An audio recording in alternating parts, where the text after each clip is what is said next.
ఈ దినం 92వ రోజు దేవుని యొక్క వాక్యాన్ని చదువుకుందాం.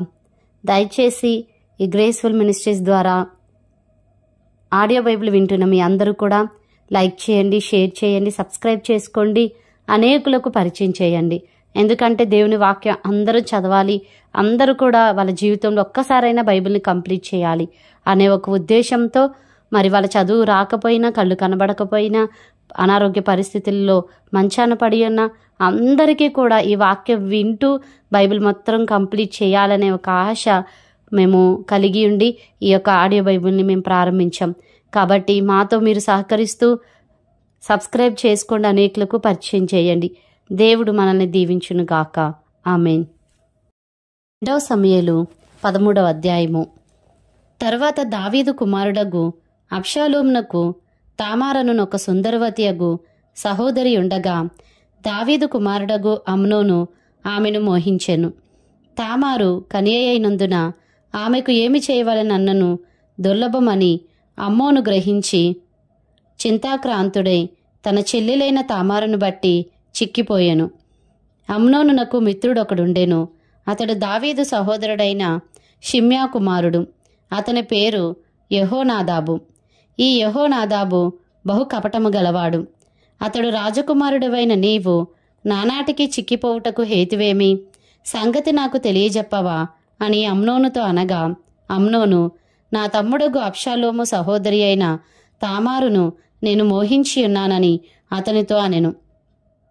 యెహోనాదాబు, నీవు రోగివైనట్టు వేషం వేసుకొని నీ మంచము మీద పండుకొని ఉండుము. నీ తండ్రి నిన్ను చూచుటకు వచ్చినప్పుడు నీవు నా చెల్లెలైన తామారు చేత సిద్ధపరచబడిన భోజనము నేను భుజించున్నట్లు ఆమె వచ్చి నేను చూచుచుండగా దానిని సిద్ధము చేసి నాకు పెట్టునట్లు సెలవిమ్మని అడుగుమని అతనికి బోధింపగా, అమ్నోను పడక మీద పండుకొనెను. అమ్నోను కాయిలా పడెనని రాజు అతని చూడవచ్చినప్పుడు, అమ్నోను నా చెల్లెలగు తామారు చేతి వంటకము నేను భుజించున్నట్లు ఆమె వచ్చి నేను చూచుచుండగా నా కొరకు 2 అప్పములు చేయుటకు సెలవిమ్మని రాజుతో మనవి చేయగా, దావీదు నీ అన్నయ్యగు అమ్నోను ఇంటికి పోయి అతని కొరకు భోజనము సిద్ధము చేయమని తామారు ఇంటికి వర్తమానము పంపెను. కాబట్టి తామారు తన అన్నయ్యగు అమ్నోను ఇంటికి పోయెను. అతడు పండుకొని ఉండగా ఆమె పిండి తీసుకొని కలిపి అతని ఎదుట అప్పములు చేసి వాటిని కాల్చి బొరుసు పట్టుకొని అతనికి వడ్డింపగా, అతడు నాకు వద్దని చెప్పి ఉన్నవారందరూ నా యొద్ద నుండి అవతలకు పొండనెను. వారందరూ బయటికి పోయిన తరువాత అమ్నోను నీ చేతి వంటకము నేను భుజించున్నట్లు దానిని గదిలోనికి తెమ్మనగా, తామారు తాను చేసిన అప్పములను తీసుకొని గదిలోపలనున్న తన అన్నయ్యగు అమ్నోను నొద్దకు వచ్చెను. అయితే అతడు భుజింపవలెనని ఆమె వాటిని తీసుకుని వచ్చినప్పుడు అతడు ఆమెను పట్టుకొని, నా చెల్లి రమ్ము, నాతో శయనించుము అని చెప్పగా, ఆమె, నా అన్న, నన్ను అవమానపరచుకుము, ఈలాగు చేయుట ఇశ్రాయేలీలకు తగదు. ఇట్టి జారకార్యము నీవు చేయవద్దు. నా అవమానము నేనెక్కడ దాచుకొందును? నీవును ఇశ్రాయేలీలలో దుర్మార్గుడు వగుదువు. అయితే ఇందును గూర్చి రాజుతో మాట్లాడుము, అతడు నన్ను నీకియ్యకపోడు అని చెప్పినను అతడు ఆమె మాట వినక ఆమెను బలవంతము చేసి అవమానపరిచి ఆమెతో శయనించెను. అమ్నోను ఇలాగు చేసిన తరువాత ఆమె ఎడల అత్యధికమైన ద్వేషము పుట్టి అది వరకు ఆమెను ప్రేమించినంత కంటే అతడు మరి ఎక్కువగా ఆమెను ద్వేషించి లేచి పొమ్మని ఆమెతో చెప్పగా, ఆమె, నన్ను బయటకు తోసివేయుట వలన నాకు నీవిప్పుడు చేసిన కీడు కంటే మరి ఎక్కువ కీడు చేయకుమని చెప్పినను అతడు ఆమె మాట వినక తన పనివారిలో ఒకని పిలిచి దీనిని నా యొద్ద నుండి వెళ్ళగొట్టి తలుపు గడియవేయమని చెప్పెను. కన్యకలైన రాజకుమార్తెలు వివిధ వర్ణములు గల చీరలు ధరించువారు. ఆమె అట్టి చీర ఒకటి ధరించి ఉండెను. పనివాడు ఆమెను బయటికి వెళ్ళగొట్టి మరలా రాకుండునట్లు తలుపు గడియవేసెను. అప్పుడు తామారు నెత్తిమీద బుగ్గిపోసుకొని తాను కట్టుకొనిన వివిధ వర్ణములు గల చీరను చింపి నెత్తిమీద చెయ్యి పెట్టుకొని ఏడ్చుచూ పోగా, ఆమె అన్నయ్యగు అబ్షాలోము ఆమెను చూచి, నీ అన్నయ్యగు అమ్నోను నిన్ను కూడినాడు గదా, నా చెల్లి, నీవు ఊరకుండుము, అతడు నీ అన్నే గదా, ఇందును గూర్చి చింతపడవద్దనెను. కావున తామారు చెరుపబడినదై తన అన్నయ్యగు అబ్షాలోము ఇంటా నుండెను. ఈ సంగతి రాజుగు దావీదునకు వినబడినప్పుడు అతడు బహురౌద్రము తెచ్చుకొనెను. అబ్షాలోము తన అన్నయ్యగు అమ్నోనుతో మంచి చెడ్డలేమియో మాటలాడక ఊరకుండెను గాని తన సహోదరియగు తామారును బలవంతము చేసినందుకై అతని మీద పగయించెను. 2 సంవత్సరములైన తరువాత ఎఫ్రాయిమునకు సమీపమందుండు బయల్దాసోరులో అబ్షాలోము గొర్రెబొచ్చు కత్తిరించు కాలము రాగా అబ్షాలోము రాజకుమారులందరినీ విందునకు పిలిచెను. అబ్షాలోము రాజునొద్దకు వచ్చి, చిత్తగించుము, నీ దాసునైన నాకు గొర్రెబొచ్చు కత్తిరించు కాలము వచ్చెను. రాజవైన నీవును నీ సేవకులును విందునకు రావలనని నీ దాసునైన నేను కోరుచున్నానని మనవి చేయగా రాజు, నా కుమారుడా, మమ్మును పిలవవద్దు, మేము నీకు అధిక భారముగా ఉందుము, మేమందరము రాతగదని చెప్పినను అబ్షాలోము రాజును బలవంతము చేసెను. అయితే దావీదు వెళ్ళనొల్లక అబ్షాలోమును దీవించి పంపగా అబ్షాలోము, నీవు రాకపోయిన ఎడల నా అన్నయ్యగు అమ్నోను మాతో కూడా వచ్చినట్లు సెలవిమ్మని రాజుతో మనవి చేసెను. అతడు నీ యొద్దకు ఎందుకు రావాలనని రాజు అడుగగా అబ్షాలోము అతని బతిమాలినందున రాజు అమ్నోనును తన కుమారులందరూ అతని యొద్దకు పోవచ్చునని సెలవిచ్చెను. అంతలో అబ్షాలోము తన పనివారిని పిలిచి, అమ్నోను ద్రాక్షారసము వలన సంతోషియ్యుండుట మీరు కనిపెట్టియుండి అమ్నోనును హతము చేయడని నేను మీతో చెప్పునప్పుడు భయపడక అతని చంపుడి. నేను గదా మీకు ఆజ్ఞ ఇచ్చియున్నాను, ధైర్యము తెచ్చుకొని పౌరుషము చూపుడి అని గట్టిగా ఆజ్ఞ ఇచ్చెను. అబ్షాలోము ఇచ్చిన ఆజ్ఞ చొప్పున వారు చేయగా రాజకుమారులందరినూ లేచి తమ కంచెర గాడిదలను ఎక్కి పారిపోయిరి. వారు మార్గంలో ఉండగానే ఒకడునూ లేకుండా రాజకుమారులను అందరినీ అబ్షాలోము హతము చేసెనని దావీదునకు వార్త రాగా అతడు లేచి వస్త్రములను చింపుకొని నేలపడియుండెను. మరియు అతని సేవకులందరూ వస్త్రములను చింపుకొని దగ్గర నిలవబడియుండిరి. దావీదు సహోదరుడైన షిమ్యాకు పుట్టిన యెహోనాదాబు దీనిని చూచి, రాజకుమారులైన యవ్వనులందరినీ వారు చంపిరని నా ఏలినవాడవగు నీవు తలంచవద్దు, అమ్నోను మాత్రమే మరణమాయెను. ఏలైనగా అతడు అబ్షాలోము చెల్లెలైన తామారును బలవంతము చేసిన నాట నుండి అబ్షాలోము అతని చంపవలనను తాత్పర్యముతో ఉండెనని అతని నోటి మాటను బట్టి నిశ్చయించుకొనవచ్చును. కాబట్టి నా ఏలినవాడవగు నీవు రాజకుమారులందరూ మరణమైరని తలచి విచారపడవద్దు, అమ్నోను మాత్రమే మరణమాయెననెను. అబ్షాలోము ఇంతకుముందు పారిపోయుండెను. కావలియున్న పనివాడు ఎదురుచూచుచున్నప్పుడు తన వెనుక కొండ ప్రక్కనున్న మార్గమున వచ్చుచున్న అనేక జనులు కనబడిరి. యెహోనాదాబు, అదిగో రాజకుమారులు వచ్చియున్నారు, నీ దాసునైన నేను చెప్పిన ప్రకారముగానే ఆయనని రాజుతో చెప్పెను. అతడు ఆ మాటలాడ చాలింపగానే రాజకుమారులు వచ్చి బిగ్గరగా ఏడవసాగిరి. రాజును అతని సేవకులందరూ దీనిని చూచి బహుగా ఏడ్చిరి. అయితే అబ్షాలోము పారిపోయి అమీహూదు కుమారుడైన తల్మయి అను గెషూరు రాజునొద్ద చేరెను. దావీదు అనుదినమును తన కుమారుని కొరకు అంగలార్చుచుండెను. అబ్షాలోము పారిపోయి గెషూరునకు వచ్చి అక్కడ 3 సంవత్సరములున్న తరువాత రాజైన దావీదు అమ్నోను మరణమాయననుకొని అతని గూర్చి యోదార్పు నొందినవాడై అబ్షాలోమును పట్టుకొనవలన్న ఆలోచన మానెను. 2 సమూయేలు 14వ అధ్యాయము. రాజు అబ్షాలోము మీద ప్రాణం పెట్టుకొని ఉన్నాడని సెరూయా కుమారుడైన యోవాబు గ్రహించి తెకోవ నుండి యుక్తిగల యొక్క స్త్రీని పిలువనంపించి ఏడ్చుచున్న దానవైనట్టు నటించి దుఃఖవస్త్రములు ధరించుకొని తైలము పూసుకొనక బహుకాలము దుఃఖపడిన దానివలే నుండి నీవు రాజునొద్దకు వచ్చి ఈ ప్రకారము మనవి చేయవలనని దానికి బోధించెను. కాగా తెకోవ ఊరి స్త్రీ రాజునొద్దకు వచ్చి సాగిలపడి నమస్కారము చేసి, రాజా రక్షించుమనగా రాజు నీకేమి కష్టము వచ్చినని అడిగెను. అందుకు ఆమె, నేను నిజముగా విధవరాలను, నా పెనిమిటి చనిపోయెను. నీ దాసినైన నాకు 2 కుమారులుండిరి. వారు పొలములో పెనుగులాడుచుండగా విడిపించువాడెవడునూ లేకపోయినందున వారిలోనొకడు 2వ వాణ్ణి కొట్టి చంపెను. కాబట్టి నా ఇంటి వారందరూ నీ దాసినైన నా మీదికి లేచి తన సహోదరుని చంపిన వాని అప్పగించుము, తన సహోదరుని ప్రాణం తీసినందుకై మేము వారిని చంపి హక్కుదారుని నాశనము చేతుమనుచున్నారు. ఈలాగున వారు నా పెనిమిటికి భూమి మీద పేరైనను శేషమైనను లేకుండా మిగిలిన నిప్పురవను ఆర్పివేయబోచున్నారని రాజుతో చెప్పగా, రాజు, నీవు నీ ఇంటికి పొమ్ము, నిన్ను గురించి ఆజ్ఞ ఇత్తునని ఆమెతో చెప్పెను. అందుకు తెకోవా ఊరి స్త్రీ, నా ఏలినవాడా రాజా, దోషము నా మీదను నా తండ్రి ఇంటి వారి మీదను నిలిచునుగాక. రాజునకును రాజసింహాసనమునకును దోషము తగులకుండునుగాక అని రాజుతో అనగా, రాజు, ఎవడైనను దీనిని గూర్చి నిన్నేమైనా అనిన ఎడల వానిని నా యొద్దకు తోడుకొని రమ్ము, వాడికను నిన్ను ముట్టకయుండునని ఆమెతో చెప్పెను. అప్పుడు ఆమె, రాజువైన నీవు నీ దేవుడైన యెహోవాను స్మరించి హత్యకు ప్రతిహత్య చేయువారు నా కుమారుని నశింపజేయకుండా ఇకను నాశనము చేయుట మాన్పించుమని మనవి చేయగా, రాజు, యెహోవా జీవము తోడు నీ కుమారుని తల వెంట్రుకలలో ఒకటైనను నేలరాలకుండుననెను. అప్పుడు ఆ స్త్రీ, నా ఏలినవాడవగు నీతో ఇంకొక మాట చెప్పుకొనుట నీ దాసినగు నాకు దయచేసి సెలవిమ్మని మనవి చేయగా, రాజు చెప్పుమనెను. అందుకు ఆ స్త్రీ, దేవుని జనులైన వారికి విరోధముగా నీవెందుకు దీనిని తలపెట్టియున్నావు?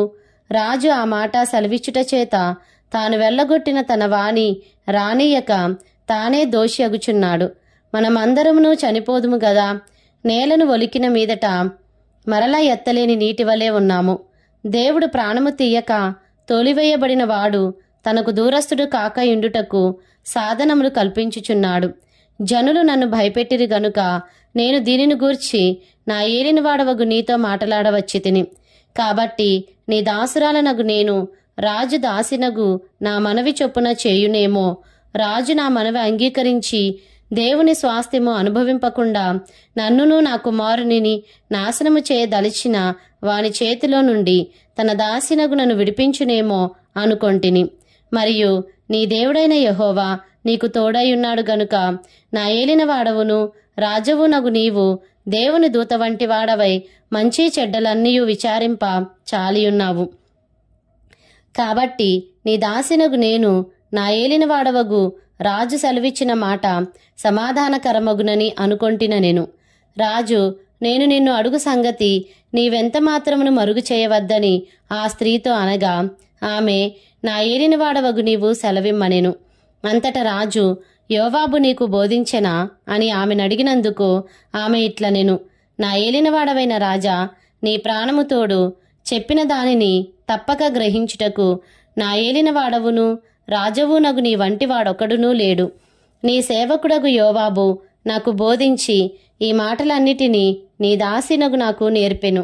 సంగతిని రాజుతో మరుగుమాటలతో మనవి చేయుటకు నీ సేవకుడగు యోవాబు ఏర్పాటు చేసెను. ఈ లోకమందు సమస్తమును ఎరుగుటయందు నా ఏలినవాడవగు నీవు దేవదూతల జ్ఞానము వంటి జ్ఞానము గలవాడవు. అప్పుడు రాజు యోవాబుతో ఈలాగున సెలవిచ్చెను, ఆలకించుము, నీవు మనవి చేసిన దానిని నేను ఒప్పుకొనుచున్నాను. తరువాత యవ్వనుడుగా అబ్షాలోమును రప్పింపుమని అతడు సెలవీయగా, యోవాబు సాష్టాంగ నమస్కారము చేసి రాజును స్తుతించి, రాజవగు నీవు నీ దాసునైన నా మనవి అంగీకరించినందున నా ఏలినవాడవగు నీ వలన నేను అనుగ్రహము నొందితినని నాకు తెలిసినని చెప్పి లేచి గెషూరునకు పోయి అబ్షాలోమును యెరూషలేమునకు తోడుకొని వచ్చెను. అయితే రాజు అతడు నా దర్శనము చేయక తన ఇంటికి పోవలనని ఉత్తరవు చేయగా, అబ్షాలోము రాజదర్శనము చేయక తన ఇంటికి పోయెను. ఇశ్రాయేలీలందరిలో అబ్షాలోమంత సౌందర్యము గలవాడు ఒకడునూ లేడు. అరికాలు మొదలుకొని తల వరకు ఏ లోపమును అతని యందు లేకపోయెను. తన తల వెంట్రుకలు భారంగా నున్నందున ఏటేటా అతడు వాటిని కత్తిరించుచూ వచ్చెను. కత్తిరించినప్పుడెల్లా వాటి ఎత్తు రాజు తూనికను బట్టి 200 తులములాయెను. అబ్షాలోమునకు 3 కుమారులను తామారు అనునొక కుమార్తెయు పుట్టిరి. ఆమె బహు సౌందర్యవతి. అబ్షాలోము 2 నిండు సంవత్సరములు యెరూషలేములో నుండియు రాజదర్శనము చేయకయుండగా యోవాబును రాజునొద్దకు పంపించుటకై అబ్షాలోము అతనిని పిలువనంపినప్పుడు యోవాబు రానొల్లకై ఉండెను. రెండవ మారు అతని పిలువ నంపినప్పుడు అతడు రానొల్లకపోగా అబ్షాలోము తన పనివారిని పిలిచి, యోవాబు పొలము నా పొలము దగ్గరనున్నది కదా, దానిలో యవల చేలు ఉన్నవి, మీరు పోయి వాటిని తగులబెట్టుడని వారితో చెప్పెను. అబ్షాలోము పనివారు ఆ చేలు తగులబెట్టగా యోవాబు చూచి లేచి అబ్షాలోము ఇంటికి వచ్చి, నీ పనివారు నా చేలు తగలబెట్టిరేమని అడుగగా అబ్షాలోము యోవాబుతో ఇట్లనెను, గెషూరు నుండి నేను వచ్చిన ఫలమేమి? నేనచ్చటనే యుండుట మేలని నీ ద్వారా రాజుతో చెప్పుకొనుటకై రాజునొద్దకు నిన్ను పంపవలనని నేను నిన్ను పిలిచితిని. రాజదర్శనం నేను చేయవలెను. నా యందు దోషము కనబడిన ఎడల రాజు నాకు మరణశిక్ష విధింపవచ్చును. అంతటా యోవాబు రాజునొద్దకు వచ్చి ఆ సమాచారము తెలుపగా రాజు అబ్షాలోమును పిలువనంపించెను. అతడు రాజునొద్దకు వచ్చి రాజసన్నిధిని సాష్టాంగ నమస్కారం చేయగా రాజు అబ్షాలోమును ముద్దు పెట్టుకొనెను. 2 సమూయేలు 15వ అధ్యాయము. ఇది అయిన తరువాత అబ్షాలోము ఒక రథమును గుర్రములను సిద్ధపరిచి తన ఎదుట పరిగెత్తుటకై 70 మంది బంటులను ఏర్పరచుకొనెను. ఉదయంననే లేచి బయలుదేరి పట్టణం యొక్క గుమ్మపు మార్గమందు ఒక తట్టున నిలిచి రాజుచేత తీర్పు నొందుటకై వ్యాజ్యమాడు వారెవరైనను వచ్చియుండగా కనిపెట్టి వారిని పిలిచి, నీవు ఏ ఊరి వాడవని అడుగుచుండెను.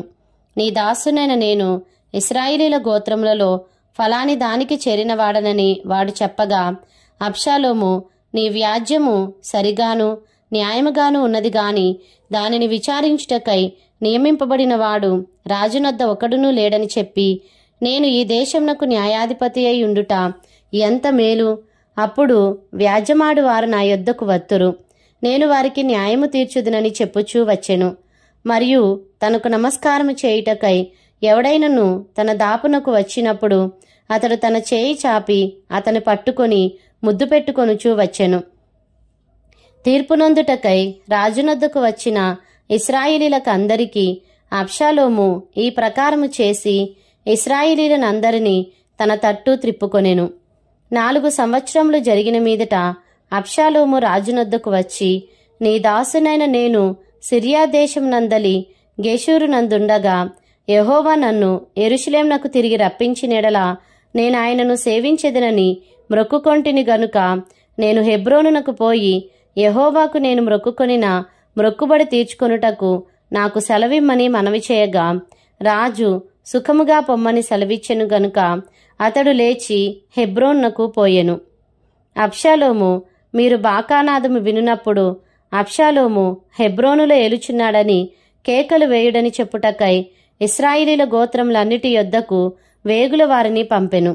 విందునకు పిలువబడియుండి 200 మంది యెరూషలేములో నుండి అబ్షాలోముతో కూడా బయలుదేరి ఉండిరి. వీరు ఏమీయూ తెలియక యథార్థమైన మనస్సుతో వెళ్ళియుండిరి. మరియు బలి అర్పింపవలనని ఉండి అబ్షాలోము గీలోనీయుడైన అహీతోపేలు అను దావీదు యొక్క మంత్రిని గీలో అను అతని ఊరి నుండి పిలిపించి ఉండెను. అబ్షాలోము దగ్గరకు వచ్చిన జనము మరీ ఎక్కువ అగుటచేత కుట్ర బహుబలమాయెను. ఇశ్రాయేలీలు అబ్షాలోము పక్షము వహించిరని దావీదునకు వర్తమానము రాగా దావీదు యెరూషలేమునందున్న తన సేవకులకందరికీ ఈలాగు ఆజ్ఞ ఇచ్చెను, అబ్షాలోము చేతిలో నుండి మనము తప్పించుకొని రక్షణ నొందలేము. మనము పారిపోదము రండి. అతడు హఠాత్తుగా వచ్చి మనలను పట్టుకొనకను మనకు కీడు చేయకను పట్టణమును కత్తివాత హతము చేయకను ఉండునట్లు మనము త్వరగా వెళ్ళిపోదము రండి. అందుకు రాజు సేవకులు ఈలాగు మనవి చేసిరి, చిత్తగించుము, నీ దాసులమైన మేము మా ఏలినవాడవును రాజవునగు నీవు సెలవిచ్చినట్లు చేయుటకు సిద్ధముగానున్నాము. అప్పుడు రాజు నగరిని కనిపెట్టుటకై ఉపపత్నులగు 10 మందిని ఉంచిన మీదట తన ఇంటి వారినందరినీ వెంటబెట్టుకొని కాలినడకను బయలుదేరెను. రాజును అతని ఇంటివారును బయలుదేరి బేత్మెర్హాకుకు వచ్చి బస చేసిరి. అతని సేవకులందరూ అతని ఇరుపార్శ్వముల నడిచిరి. కెరేతీయులందరూ పెలేతీయులందరూ గాతు నుండి వచ్చిన 600 మంది గిత్తీయులను రాజునకు ముందుగా నడుచుచూ ఉండిరి. రాజు గిత్తీయుడగు ఇత్తయిని కనుగొని, నీవు నివాస స్థలము కోరు పరదేశివై ఉన్నావు, నీవెందుకు మాతో కూడా వచ్చుచున్నావు? నీవు తిరిగిపోయి రాజున్న స్థలమున ఉండుము. నిన్ననే వచ్చిన నీకు ఎక్కడికి పోదుమో తెలియకయున్నా మాతో కూడా ఈ తిరుగులాట ఎందుకు? నీవు తిరిగి నీ సహోదరులను తోడుకొని పొమ్ము. కృపాసత్యములు నీకు తోడుగా ఉండునుగాక అని చెప్పగా, ఇత్తయి, నేను చచ్చినను బ్రతికినను యెహోవా జీవము తోడు, నా ఏలిన వాడవును రాజవునగు నీ జీవము తోడు, ఏ స్థలమందు నా ఏలిన వాడవును రాజవునగు నీవుందువో ఆ స్థలమందే నీ దాసునైన నేనుందునని రాజుతో మనవి చేసెను. అందుకు దావీదు, అలాగైతే నీవు రావచ్చునని ఇత్తయితో సెలవిచ్చెను. గనుక గిత్తీయుడగు ఇత్తయిను అతని వారందరూ అతని కుటుంబీకులందరూ సాగిపోయిరి. వారు సాగిపోవుచుండగా జనులందరూ బహుగా ఏడ్చుచుండిరి. ఈ ప్రకారము వారందరూ రాజుతో కూడా కిద్రోను వాగు దాటి అరణ్య మార్గమున ప్రయాణమైపోయిరి. సాదోకును లేవీయులందరూ దేవుని నిబంధన మందసమును మోయిచు అతని యొద్ద ఉండిరి. వారు దేవుని మందసమును దింపగా అబ్యాతారు వచ్చి పట్టణంలో నుండి జనులందరూ దాటిపో వరకు నిలిచెను. అప్పుడు రాజు సాదోకును పిలిచి, దేవుని మందసమును పట్టణంలోనికి తిరిగి తీసుకొని పొమ్ము. యెహోవా దృష్టికి నేను అనుగ్రహము పొందిన యెడల ఆయన నన్ను తిరిగి రప్పించి దానిని తన నివాస స్థానమును నాకు చూపించును. నీ యందు నాకిష్టము లేదని ఆయన సెలవిచ్చిన యెడల ఆయన చిత్తము నీ దృష్టికి అనుకూలమైనట్టు నా ఎడల జరిగించుమని నేను చెప్పుదునని పలికి యాజకుడైన సాదోకుతో ఇట్లనెను. సాదోకు, నీవు దీర్ఘదర్శివి కావా?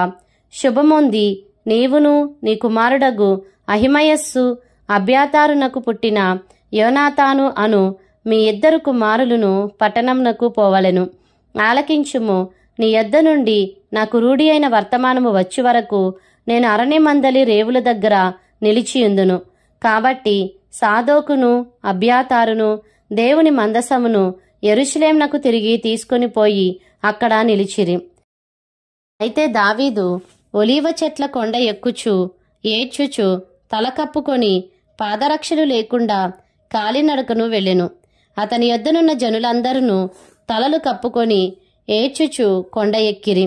అంతలో ఒకడు వచ్చి అబ్షాలోము చేసిన కుట్రలో అహీతోపేలు చేరియున్నాడని దావీదునకు తెలియచేయగా, దావీదు యెహోవా అహీతోపేలు యొక్క ఆలోచనను చెడగొట్టుమని ప్రార్థన చేసి ఆరాధించు స్థలమొకటి ఆ కొండ మీద ఉండెను. వారు అచ్చటికి రాగా అర్కీయుడైన హూషై పైవస్త్రములు చింపుకొని తల మీద ధూళిపోసుకొని వచ్చి రాజును దర్శనము చేసెను. రాజు, నీవు నాతో కూడా వచ్చిన యెడల నాకు భారముగా ఉందువు. నీవు పట్టణమునకు తిరిగిపోయి, రాజా, ఇంతవరకు నీ తండ్రికి నేను సేవ చేసినట్లు ఇకను నీకు సేవ చేసేదనని అబ్షాలోముతో చెప్పిన యెడల నీవు నా పక్షపు వాడవై ఉండి అహీతోపేలు యొక్క ఆలోచనను చెడగొట్టగలవు. అక్కడ యాజకులైన సాదోకును అబ్యాతారును నీకు సహాయకులుగా నుందురు. కాబట్టి రాజనగరి యందు ఏదైనను జరుగుట నీకు వినబడిన ఎడల యాజకుడైన సాదోకుతోనూ అబ్యాతారుతోనూ దాని చెప్పవలెను. సాదోకు కుమారుడైన అహిమయస్సు అబ్యాతారు కుమారుడైన యోనాతాను అను వారి ఇద్దరు కుమారులు అచ్చటనున్నారు. నీకు వినబడినదంతయు వారి చేత నా యొద్దకు వర్తమానము చేయమని చెప్పి అతనిని పంపివేసెను. దావీదు స్నేహితుడైన హూషై పట్టణమునకు వచ్చుచుండగా అబ్షాలోమును యెరూషలేము చేరెను. 2 సమూయేలు 16వ అధ్యాయము.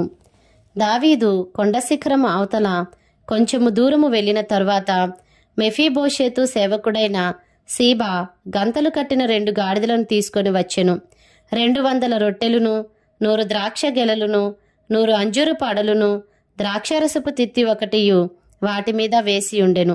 రాజు, ఇవి ఎందుకు తెచ్చితివని సీబాను అడుగగా, సీబా, గాడిదలు రాజు ఇంటివారు ఎక్కుటకును రొట్టెలును అంజూరపాడలును పనివారు తినుటకును ద్రాక్షారసము అరణ్యమందు అలసట నొందిన వారు త్రాగుటకును తెచ్చితిననగా, రాజు, నీ యజమాని కుమారుడు ఎక్కడనున్నాడని అడిగెను. అందుకు సీబా, చిత్తగించుము, ఈవేళ ఇశ్రాయేలీలు తన తండ్రి రాజ్యమును తనకు తిరిగి ఇప్పింతురనుకొని అతడు యెరూషలేములో నిలిచియున్నాడనెను.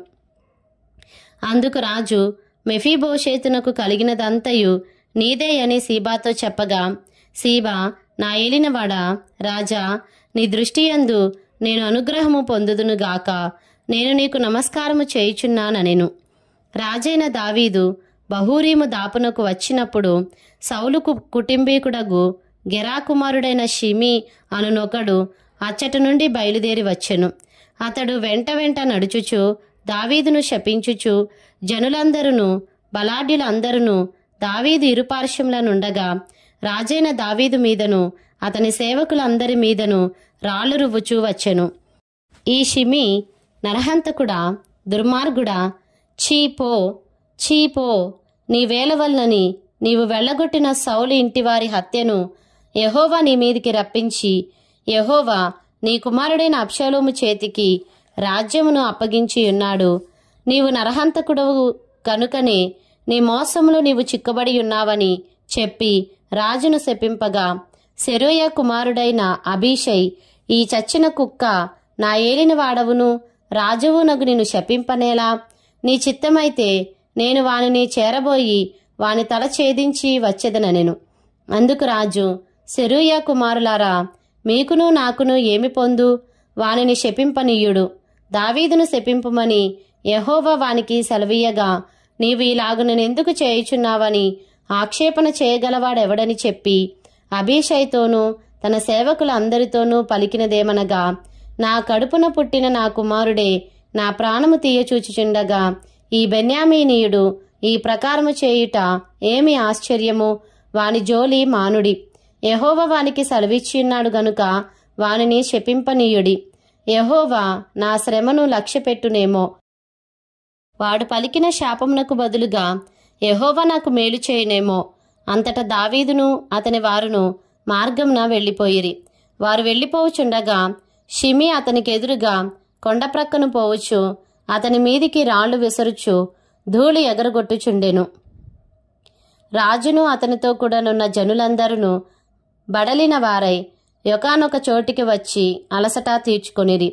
అబ్షాలోమును ఇశ్రాయేలు వారందరూ అహీతోపేలును యెరూషలేమునకు వచ్చియుండిరి. దావీదుతో స్నేహముగానున్న అర్కీయుడైన హూషయ్యను నతడు అబ్షాలోమునొద్దకు వచ్చి అతని దర్శించి, రాజు చిరంజీవి అగునుగాక, రాజు చిరంజీవి అగునుగాక అని పలుకగా, అబ్షాలోము, నీ స్నేహితునికి నీవు చేయు ఉపకారం ఇంతేనా?